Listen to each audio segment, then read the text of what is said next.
అందరికీ నమస్కారం.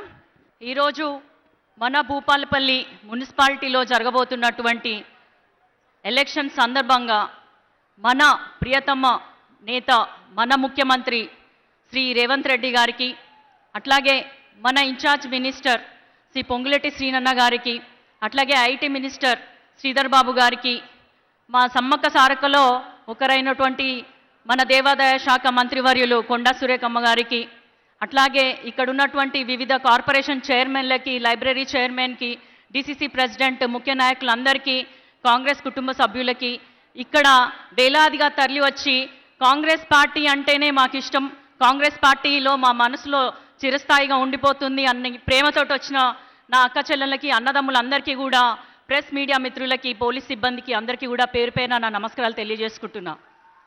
మన ఎమ్మెల్యే గారు చాలా సుదీర్ఘంగా భూపాలపల్లిలో కాంగ్రెస్ ప్రభుత్వము ఇస్తున్నటువంటి అభివృద్ధి పనుల గురించి చాలా వివరంగా చెప్పారు. మీరందరూ కూడా ఇక్కడ రేవంత్ అన్న మాటలు విన్నాక వచ్చారని నాకు తెలుసు. కాబట్టి నేను ఎక్కువ సమయం తీసుకోకుండా కేవలం 2-3 విషయాలు మీకు చెప్పదలుచుకున్నా.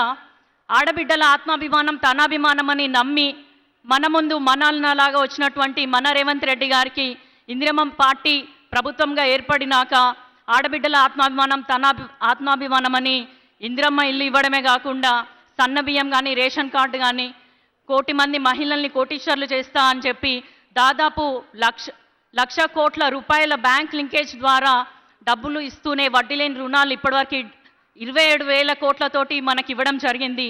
మహిళలకు సంబంధించిన అనేక సంక్షేమ పథకాలు తీసుకురావడం జరిగింది. అటు సన్న బియ్యం అయినా, తర్వాత ఉచిత కరెంట్ అయినా, 500 గ్యాస్ సిలిండర్ అయినా, మహాలక్ష్మి పథకం అయినా, ఇట్లా చూసుకుంటే పోతే ఎన్నో ఉన్నాయి. మన జిల్లా భూపాలపల్లి జిల్లా కొత్తగా ఏర్పడినాక మనము ఎన్నో ప్రయత్నాలు చేస్తున్నాము. ఒక కొత్త రైల్ లైన్ కావాలి, కొత్త నవోదయ కావాలి, లేదా భూపాలపల్లిలో ఉన్నటువంటి గనులకి ఇంకా అధిక భద్రత కావాలి, అధికంగా సిఎస్ఆర్ ఫండ్స్ నుంచి కూడా డెవలప్ చేసుకోవాలి అని మనము ఆలోచిస్తున్నాము. మీ అందరికీ నేను ఒకటే చెప్తాను, అధికార పార్టీకి ఓటు వేస్తేనే అభివృద్ధి అనేది శరవేగంగా జరుగుతుంది.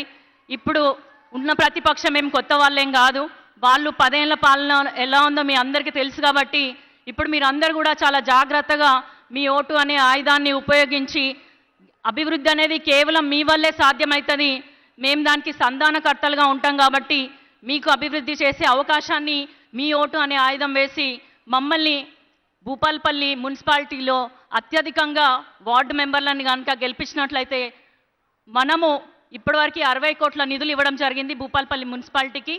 మన ఎమ్మెల్యే గారికి ఇంతసేపు చాలా ఆరాటపడుతూ చెప్పినారు కాబట్టి ఇంకా అధికంగా నిధులు ఇచ్చే ధైర్యం కానీ, హక్కు కానీ, అధికారం కానీ మన ఎమ్మెల్యే గారికి మీరు కల్పిస్తారని నేను బలంగా నమ్ముతున్నాను. అదేవిధంగా స్టేషన్ గన్పూర్ తర్వాత మళ్ళా వరంగల్కి, భూపాలపల్లికి వచ్చినటువంటి రేవంత్ అన్నకి సాదర స్వాగతం తెలుపుతూ అన్నగారు ఇక్కడ రావడం చాలా సంతోషంగా ఉంది. ఇంకా మన వరంగల్ జిల్లా మీద వరాలు కురిపిస్తారని నమ్ముతూ మీరందరూ కూడా చేతి గుర్తుకు ఫిబ్రవరి 11వ తారీఖు నాడు ఓటేసి అందరినీ మన కాంగ్రెస్ అభ్యర్థుల్ని ఖచ్చితంగా గెలిపించుకుంటారని మనసారా కోరుకుంటూ సెలవు తీసుకుంటున్నాను. జై హింద్, జై కాంగ్రెస్.